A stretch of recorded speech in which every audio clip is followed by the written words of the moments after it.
तो प्यारे बच्चों, आज फिर से स्वागत है आपका हमारे YouTube चैनल राय क्लास पर। आज हम प्रकाश के परावर्तन का पार्ट 1 देखेंगे। इसे करके 5 से 6 पार्ट में हम इस चैप्टर को ख़त्म कर देंगे। परावर्तन देखिए, प्रकाश वह कारक है जिसकी सहायता से किसी वस्तु को देख सकते हैं। जैसे देखिए, ये पेन है, अगर अंधेरा में रहेगा तो नहीं दिखाई देगा, और जैसे यह सूर्य के प्रकाश या अभी तो यहाँ सूर्य का प्रकाश या फिर अन्य लाइट का प्रकाश जाएगा तो ये दिखाई देगा। ठीक है, तो फिर अगला है प्रकाश विद्युत चुंबकीय तरंग है।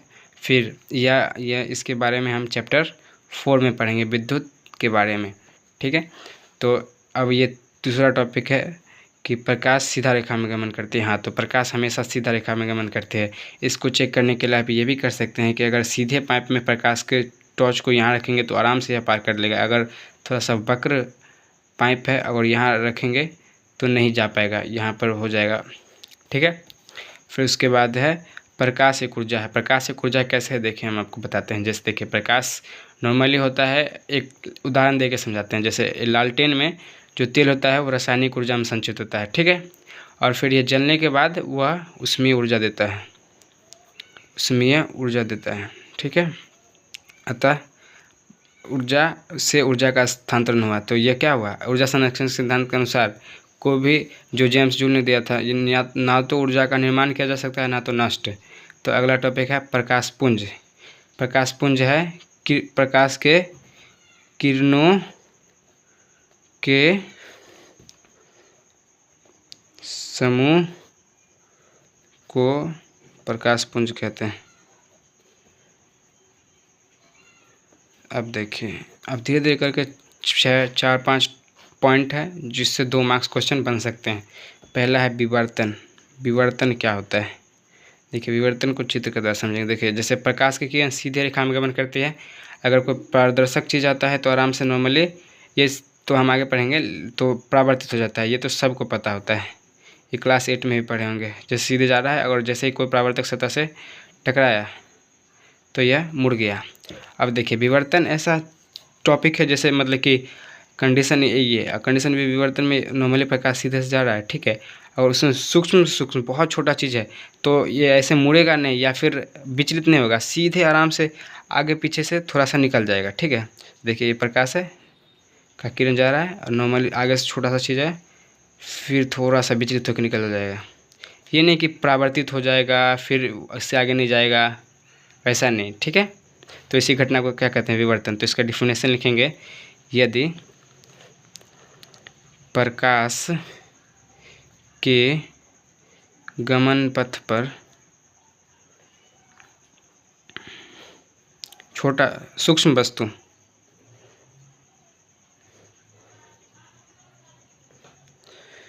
को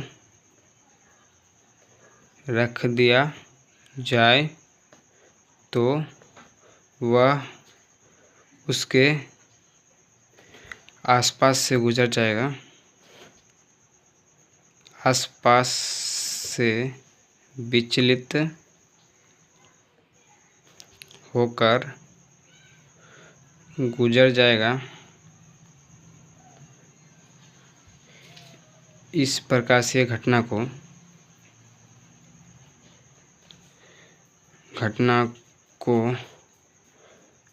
प्रकाश का विवर्तन कहते हैं।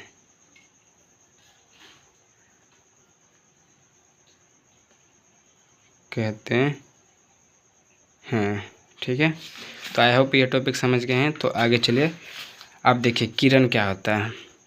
किरण देखिए, प्रकाश जैसे कि सीधे रेखा में गमन करती है तो इसका उदाहरण होगा, प्रकाश के गमन पथ को किरण कहते हैं। तो यह क्या है, किरण है।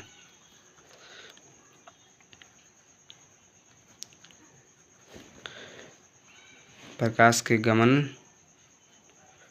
पथ को किरण कहते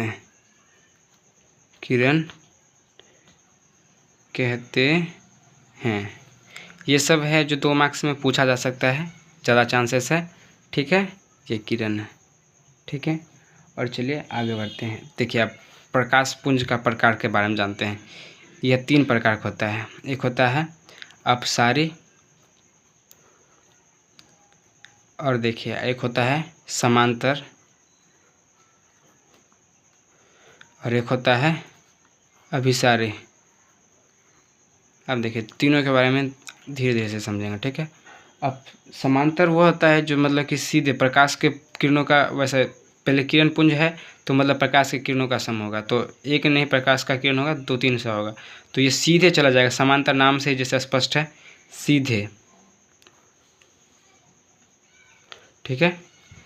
तो आगे आता है अपसारी किरण पुंज। अपसारी किरण पुंज वह होता है जिससे मतलब कि एक बिंदु पे मिलता है, जैसे प्रकाश किरण आ रहा है और किसी एक बिंदु पे आके मिल रहा है, ठीक है।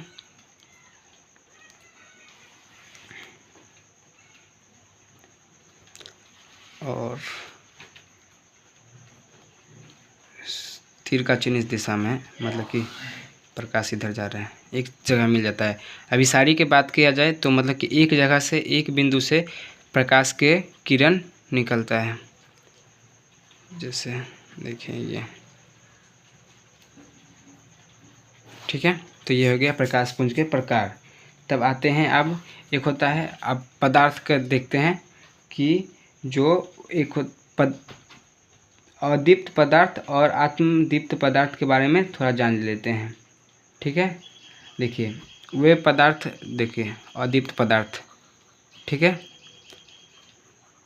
अदीप्त पदार्थ, अदीप्त पदार्थ वो होता है जो स्वयं प्रकाश उत्सर्जित नहीं करता है। जैसे देखिए अगर ये पेन है, थोड़ी अपने से प्रकाश उत्सर्जित करेगा, और देखिए जो स्वयं प्रकाश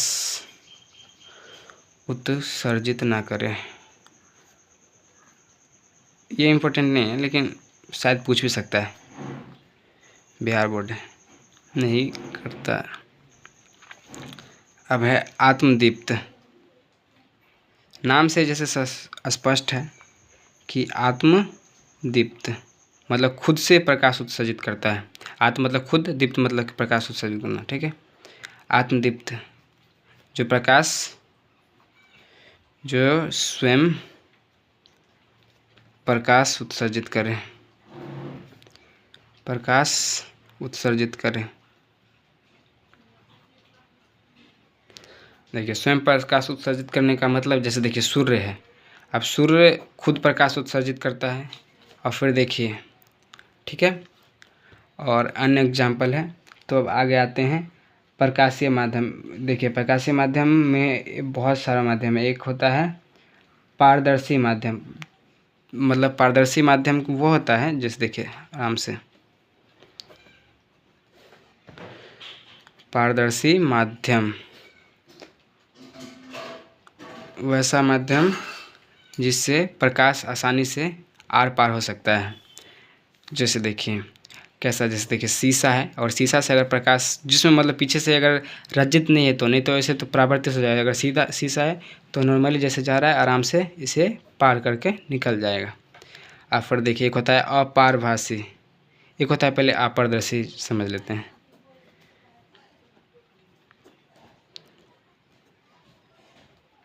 अपारदर्शी माध्यम देखिए जैसे वो ये शीशा नॉर्मली कांच, इसे शीशा तो नहीं कांच बोल सकते हैं, मतलब कि अगर, और देखिए इसमें अगर सिल्वर ब्रोमाइड रचित किया जाए तो इसके बाद देखिए ये सीधा नॉर्मली जा रहा है, टर्न हो गया, मतलब कि रिफ्लेक्ट हो गया, परावर्तित हो गया, ठीक है। इसे आप पारदर्शी माध्यम बोलते हैं। मतलब कि इससे आर पार हो ही नहीं सकता है।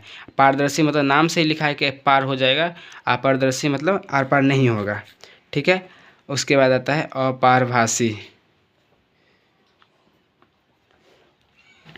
अपारभासी वो होता है जैसे मतलब कि उतना अच्छा से प्रकाश पार नहीं होगा लेकिन थोड़ा थोड़ा होगा। जैसे देखिए तेल से, मतलब कि अगर आपका कागज़ कभी तेल वेल में गिर गया होगा तब देखे होंगे कि मतलब प्रकाश उतना अच्छा सा पार नहीं होता, लेकिन धीरे धीरे करके पार होता है। तो इस वैसे माध्यम को अपारभासी माध्यम कहते हैं। अब आता है प्रकाश का परावर्तन। तो प्रकाश के परावर्तन चलिए शुरू करते हैं। देखिए परावर्तन हुआ था नॉर्मली, जैसे कि आप परावर्तन के लिए आप ये भी समझ सकते हैं, जैसे आप दीवार है, इस पर आप गेंद मारे, ठीक है, इसके बाद रिफ्लेक्ट हो गया, ठीक है, ये भी परावर्तन है। फिर प्रकाश का परावर्तन वो है कि नॉर्मली प्रकाश जैसे कि गया, ठीक है, कोई समतल सतह या फिर कोई सा भी असमतल सतह से भी टकरा के परावर्तित हो सकता है, ठीक है। ये जरूरी नहीं है कि समतल सतह से ही टकराए।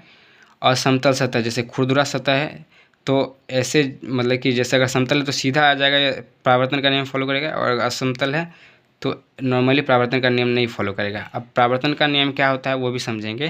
तो चलिए परावर्तन को डिफाइन करते हैं।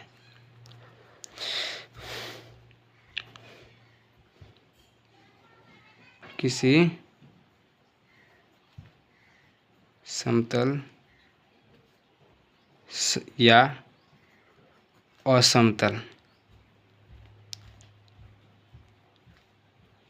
से प्रकाश, नॉर्मली इस चैप्टर में प्रकाश के बारे में बात करेंगे, टकराकर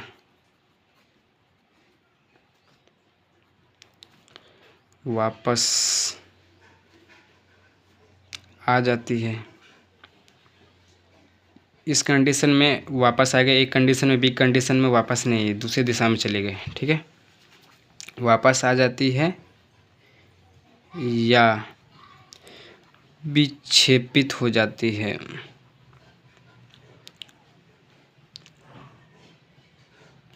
ठीक है, तो इसे हम परावर्तन कहेंगे। तब और आगे बढ़ते हैं। तो चलिए अब जानते हैं परावर्तक सतह क्या होता है। जैसे देखिए, प्रकाश का किरण यूं गया और जिस सतह से ये परावर्तित हुआ ये सतह है, मान लीजिए Mn सतह है, तो Mn क्या होगा? परावर्तक सतह, परावर्तक सतह।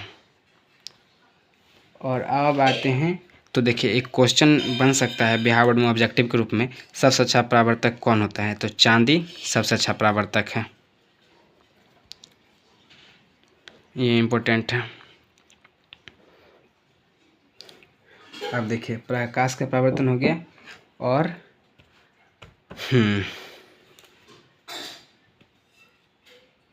और देखिए, एक ये भी क्वेश्चन बन सकता है, मतलब कि सामान्यतः परावर्तक के लिए कौन सा चीज़ का उपयोग किया जाता है? तो समतल दर्पण का, ठीक है। तो अब आते हैं प्रकाश के परावर्तन का नियम। परावर्तन के नियम, परावर्तन का दो नियम होता है, एक होता है, दो ठो होता है। पहला होता है आपतन कोण बराबर परावर्तन कोण,